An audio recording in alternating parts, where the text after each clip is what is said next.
Is your healing? Is your healing? Your healing?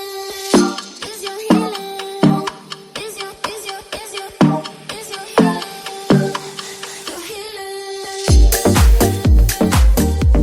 Hey Helen besties, we are on video 3 of our DV series for this month, and we have acknowledged the signs, we have gotten out safely, and we are now healing, guys. We are healing. We are reclaiming our energy. We are getting our happy back. We are loving ourselves again. Before we dive into this healing process, it's crucial for you to understand what abuse can manifest in different forms: mentally, emotionally, physically. It's merely about power and control and can have long-lasting effects on the victim. If you're a survivor, it's essential that you seek help.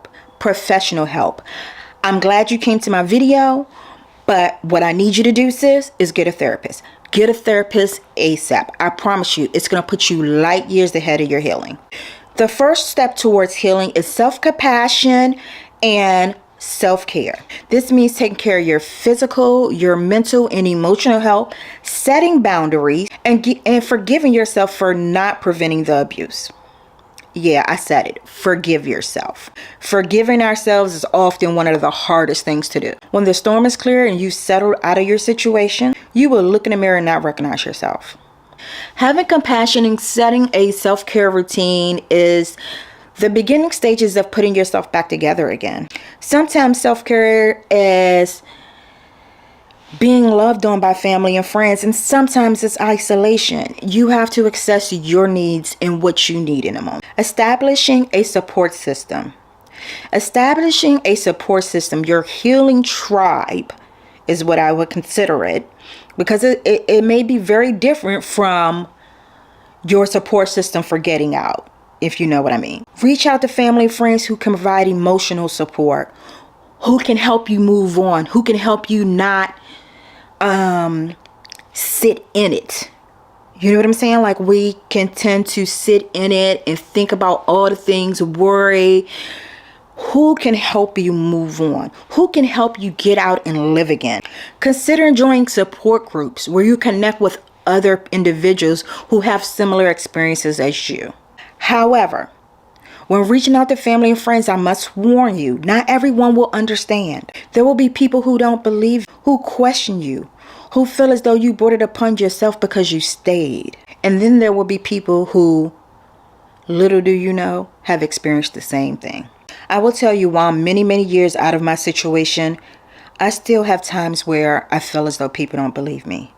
I still have times where I'm questioned, and it's still not comfortable. The next thing you need to do is accept your feelings. Allow yourself to feel. Healing from abuse is not a linear process, and it's okay to have a wide range of emotions. Accept and acknowledge your feelings without judgment.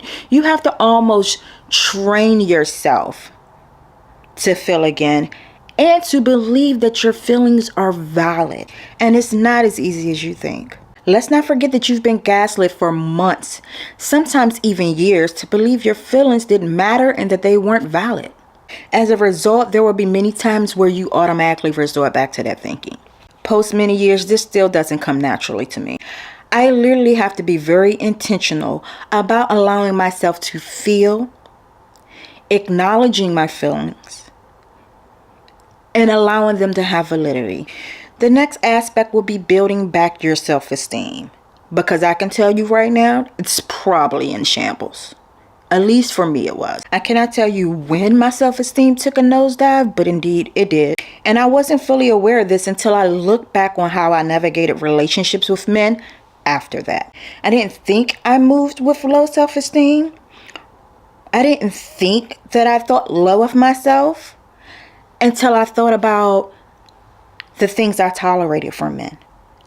The way I felt as though I needed to love them to be received. So when I say accepting and knowing this, not only puts you light years ahead of your healing, but it also allows you to prevent a lot of post-abuse heartbreak. Building self-esteem involves recognizing your worth and practicing self-love. Focus on your strengths, your achievements, and positive qualities. Use your affirmations daily, because Healing is going to require you to reprogram your mind. You need to reprogram your mind to not think about all the negative things that were said to you. I'm pretty sure, sis, if not now, they will be floating through your head. So, include your meditation to clear that out, and include your affirmations to reprogram how you feel and think about yourself. Next, reclaim your identity. Abuse can make you feel like you've lost your sense of self. And ultimately, you did. The great part about this is you now have the opportunity to recreate your story and your narrative. You have the opportunity to build yourself back up exactly how you would like to. You can meditate and use a few of these journal prompts at the end. Who are you? Who are you growing to be? What is the purpose behind all of my pain? For me, reclaiming my identity meant celibacy, meditation, affirmations, and pouring into other women. This is the perfect time to rediscover your interests, passions, and values, and work on creating the best version of you. Last but not least, forgiveness and closure. Forgiveness isn't about excusing the abuser's behavior. It's about releasing the anger and resentment that may be holding you back. Closure is a personal journey that may require not only therapy, but some self-reflection. Be careful with this part. Forgiveness doesn't mean forgetting. It simply means allowing the person to heal their own wounds and giving yourself a chance to heal and break those chains that held you back. It's also a means to call back your energy and restore all the good that was in you prior to your abuse. I didn't want to make this long because everybody's healing journey is different. I cannot outline yours for you. You cannot outline mine for me. These are just a few tips to consider when creating your plan. What I want you to get out of this is I want you to start taking action. And when I say take action, I want you to head over to the affirmations, the DV affirmations, and the DV meditation, and listen to those and meditate as much as you need to begin vibrating on a higher frequency again. Until next time, love yourself, protect your energy, and deal with life's bullshit with grace and gratitude. Love ya. Hey y'all, I know in my video I seem okay, but this has been some of the most draining and emotional set of videos I've ever created. This morning on my way to work, I came up with this brilliant idea to end this series by penning a letter to Courtney, my neighbor who was unalived by her boyfriend.